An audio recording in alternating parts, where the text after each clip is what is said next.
Hello and welcome to Forever Rugby on Forever Sports. For today's Rugby World Cup Week 3 performance analysis, a very interesting um, document really, which World Rugby combine to sort of send out. And basically what it's done is it looks at all the various different teams and kind of looks at where they're performing across key stats and key aspects of the game. And it's very interesting when you look at it, how a lot of the performances and maybe some of the results don't necessarily reflect teams who are performing the best in certain individual stats. Sometimes it can be very apparent, in terms of a top point scorer being one of the top sides, for example, and those sort of and some of the top teams performing in certain, very important metrics. But what's very interesting is when you look at it as a whole, it paints sometimes paint a very different picture to what maybe the logs might look like, or what the results looked like over the weekend. So today we're going to be looking at some of the major stats, and I want to have a look at the Springboks stats because it's almost actually a bit worrying if you look at some of the stats in terms of how low the box rank, and a couple of stats that we rank very high are not stats we want to really be. So it's very interesting to look at it holistically. And of course, the game is not played on a stat sheet. The game is not played on graphs. The game is not played on metrics. It is played on the field. But a lot of these games and sort of metrics and this information is what a lot of teams can look to sort of exploit other teams. They can sort of identify potential weaknesses and threats and opportunities. So stats are obviously very important. It's very much a stats-based game these days. How important they are, well, we have to wait and see. But and that's what I'm interested in, what you guys think. How much do you look at stats during these tournaments, stuff like that, and games in general?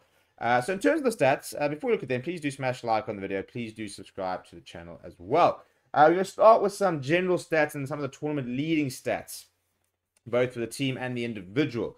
So what's quite interesting is that South Africa only ranked highest in one particular stat, and that is the attack width, which is incredibly interesting. So South Africa, who for years were guilty of playing 10-man rugby, for example, and just using their pack, are the team that actually spends the most time out wide, with 21%, 30 meters plus. So that itself is very interesting. That shows you sort of the way that we're starting to play is very different. We are getting out wide, maybe too much so at the moment. But if you look at other teams, for example, the average ruck speed, the quickest team at ruck speed is Italy. Funny enough, the team that is the most proficient when they get into the red zone and in terms of their points 22 conversion rate is Tonga.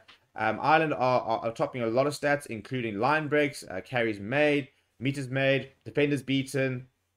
So very much sort of showing their attacking threat, but also for me, very importantly, territory. Ireland spending 57% of their time in opposition territory. If we look at some other stats, for example, France currently leading the offload with 37. New Zealand actually has the best gain line success, whilst France and Italy share the collision success of 54%. England at the moment are kicking the most out of any team. Ireland are making more passes than anybody else.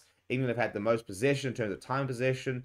If we look at set pieces, Fiji and Italy have got 100% scrum success rate. So Italy and Fiji have not lost a scrum yet. Line success, New Zealand operating at 95%.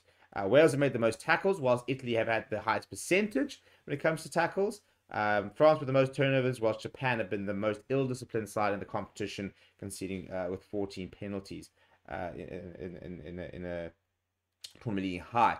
If we look at the point scoring, so the individual records, for example, Johnny Sexton currently leading the point scorers with 45 points.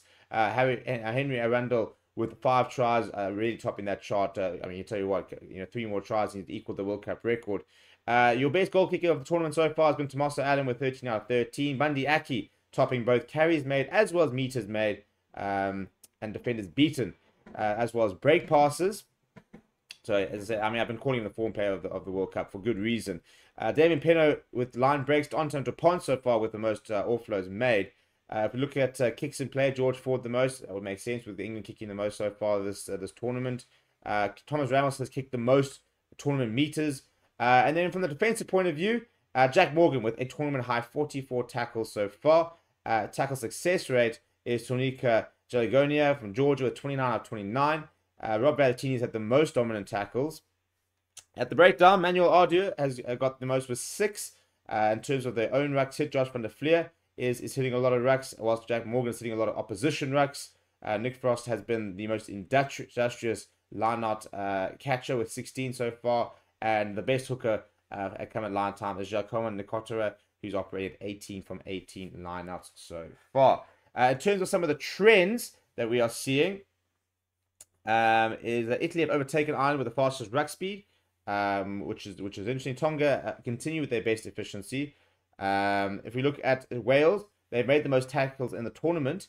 It's taken in the last 2 games to double from their first. They 252 versus Fiji, 253 versus Portugal and Australia.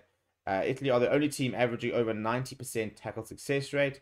And South African dominant tackles versus Ireland was 31. Only France has made more dominant tackles in total across the whole tournament. So the Boks are making a lot of dominant tackles. So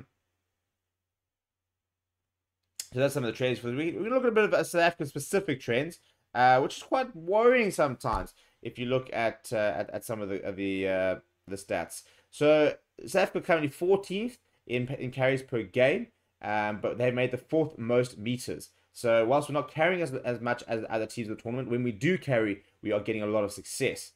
We do have a very high error rate, and I think that's something that's quite concerning, of 17.7 per game. Only Italy, for example, have actually conceded more turnovers than South Africa have. So very much missing Malcolm marks at a breakdown perspective. In terms of collision success, we are currently 6th, 4th with gain line success, but the 9th most dominant collisions and carries over the gain line per game with 58.7. We are 8th for ruck speed, so 3.71 seconds, whilst we are 10th for red zone entry success rate, an average of 2.52 points. That's a pretty worrying statistic. We're getting into 22 a lot, but not getting enough points out of it. And I think if we can start to change that, that will go a long way towards getting ourselves back on track. Ironically, for a team that kicks, supposedly it's the kicking team and a very boring team, we're actually 11th in terms of the number of kicks per play, in 22 per game at the moment. We are 9th in territory and possession time just 12th. So not getting a lot of possession, not getting a massive amount of territory. We have the most dominant tackles by far, though, mostly from Ireland, an average of 15.7 per game, 47 per game, of which 31 against Ireland. Only France have made more dominant tackles in total, with 34 than South Africa managed against Ireland. And then we've got the 12th most turnovers won, not turning those dominant into positive outcomes in the end in defense. Apparently is how that sort of is interpreted. And discipline is a very good aspect. We are 5th. With just 9.3 penalties per game, the second fewest conceded in attack. The Gemini metrics apparently from it are says that arguably South Africa dominated a lot of the second half, but couldn't convert that into enough points. Lost the second half 6 points to 5.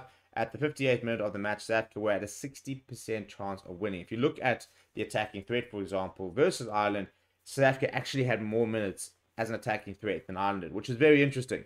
So yeah, that's just a bit of a breakdown. Again, it'd be interesting to see how much people sort of pay attention to these stats. Is there a lot to talk about? Is there not a lot to talk about? I think the damning stat obviously is the error rate, something that we need to try and clean up. But defensively, looking like we're close to being back at our best. Going very wide with our attack, but maybe need to sort of look at a way of sort of exploiting that into making it into points. We are getting a lot of success from gain line carries, but not getting enough points from when we get into the red zone and we get into that 22.